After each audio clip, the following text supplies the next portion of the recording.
And I corrected myself as a failing. Failing. That's what I was going to ask. So you still have hope. I think, yeah, I have hope. Mm-hmm. But the notion that in 2026, my children have less civil rights than I have. A bunch of privileged mean girls complaining about privilege and trying to make fetch happen. Maybe the problem is that lots of people today are entitled whiners who have no perspective and no idea how good they have it. Sunny Hostin recently sat down for an interview where she branded America a failed experiment. We all know Maher and Hostin sit on the same side of the aisle, so why did Maher explode like that? What exactly did Sunny Hostin say? We've got every clip lined up for you, so smash that subscribe button, and let's dive straight in. Called America a failed experiment when you were on Friday. Well, and I corrected myself as a failing. Failing. That's what I was going to ask. So you still have hope. I think, yeah, I have hope. Mm-hmm. But the notion that in 2026, my children have less civil rights than I have. That's horrible and terrible. That is terrifying. Yeah. And so any scientific experiment that you would take, because I've discussed this with my husband, because apparently he heard some of the blowback, and I said it's a failing experiment. If an experiment is working, there aren't, this type of thing doesn't happen. There are leaps forward, not backward. So, you heard that for yourself. Sunny Hostin just claimed that America is a failing experiment, and on top of that, she said her own kids now have fewer civil rights than she did growing up. But here's the real question, what rights exactly is she talking about? Because Maher's broader point is that opportunities for Black Americans have also expanded dramatically as the decades have rolled on. Sure, there have been a handful of moments nobody's proud of, setbacks nobody wants to relive, but on the whole, Black lives have improved tremendously since the 70s and 80s. Income, education, and representation, none of it compares to where things stood 2 generations ago. So, when Hostin stands there insisting her children are somehow worse off, it doesn't add up, and that's exactly why Maher thinks voices like hers can sound reflexively unpatriotic, always hunting for a reason, any reason, to tear this country down instead of acknowledging real progress. Is it possible for a country to lose itself so much that leaving it is justified? Yes, but we're not there yet, not by a long shot, and we don't need quitters. We need people who will stay and fix it. Maybe the problem isn't that America isn't worth defending. Maybe the problem is that lots of people today are entitled whiners who have no perspective and no idea how good they have it. Maher's response hits the nail on the head. People like Sunny Hostin can come across as entitled critics who don't recognize how good they actually have it. These are folks who would find something to complain about, no matter the circumstances, even though it's painfully obvious their lives are leagues better than those who came before them. Go back 2 or 3 generations and compare. The contrast isn't subtle, it's staggering. Yet, somehow, comfort breeds complaint instead of gratitude. And it's not just a historical comparison, either. Even by today's standards, the average American enjoys a quality of life that much of the world can only dream of, with access to opportunity, healthcare, technology, and freedoms that plenty of other nations simply don't offer their citizens. So, when people sitting on top of all that privilege turn around and call the whole system a failed experiment, it's not insight, it's ingratitude dressed up as activism. That's the frustration Maher is channeling, and it's hard to argue that he doesn't have a point. 59% of self-identified liberals say there have been times when they considered leaving America for good, like after NBC canceled The West Wing. I don't get it. You want so badly for every immigrant to come to this country and experience the good life, but somehow it's so terrible you want to leave? Plenty of liberals, including a long list of Hollywood stars, have claimed they want to leave America because the country simply isn't working. And yet, in the same breath, these very same people turn around and encourage immigrants from around the world to come here. If that isn't a glaring double standard, what exactly would qualify? You can't credibly argue a nation is broken beyond repair while simultaneously selling it to others as a land of opportunity worth crossing oceans and borders for. The contradiction speaks for itself. It increasingly looks like this harsh criticism of America has far less to do with any objective truth about the country's failures and far more to do with partisan politics, a convenient talking point that flares up whenever the other side holds power. Strip away the political theater, and what's left isn't a serious critique of America. It's performance, contradiction, and convenience dressed.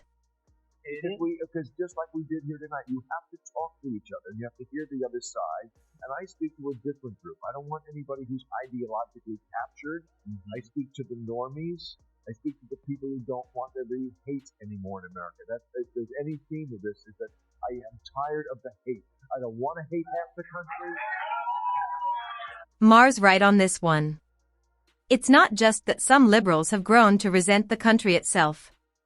Many of them seem to have become unwilling to engage with anyone who simply sees things differently. They don't want to engage with these people, debate them, or even sit in the same room with them. They'd rather write them off entirely, and that kind of attitude isn't healthy for anyone, regardless of where you fall politically. It's precisely why voices like Maher's are speaking out now. He's grown tired of watching people demonize others simply because of a differing political opinion, as if disagreement were the same thing as moral failure. What Maher and others like him actually want is far simpler: a seat at the same table, an honest conversation, and the basic willingness to hear someone out instead of immediately shutting them down. That used to be normal.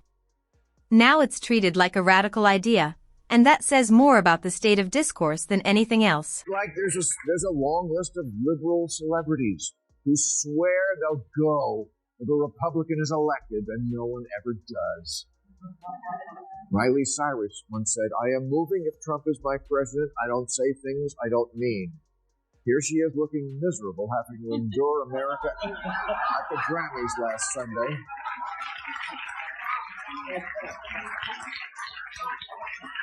I guess she flew back from Tajikistan. It's worth pointing out something pretty telling here. A lot of this so-called hatred for America isn't really about the country itself. It's about who currently sits in the Oval Office. Strip away the Trump presidency, and suddenly the failed experiment rhetoric tends to quiet down considerably. That alone says a lot about where this sentiment is actually coming from. And yet, despite all the talk of leaving, of giving up on the place entirely, these same people are still here, still cashing their paychecks, still building their careers, still living comfortably within the very system they claim has failed. So, the obvious question becomes, where exactly would they go? Because, for all its flaws, and no country is without them, America remains, by almost any practical measure, one of the best places on earth to actually live. The complaints are loud, but the suitcases never seem to get packed. They also found that voters didn't just want Harris to distance herself from Biden. They wanted her to distance herself from what they believe the entire Democratic Party has become: a Portlandia sketch.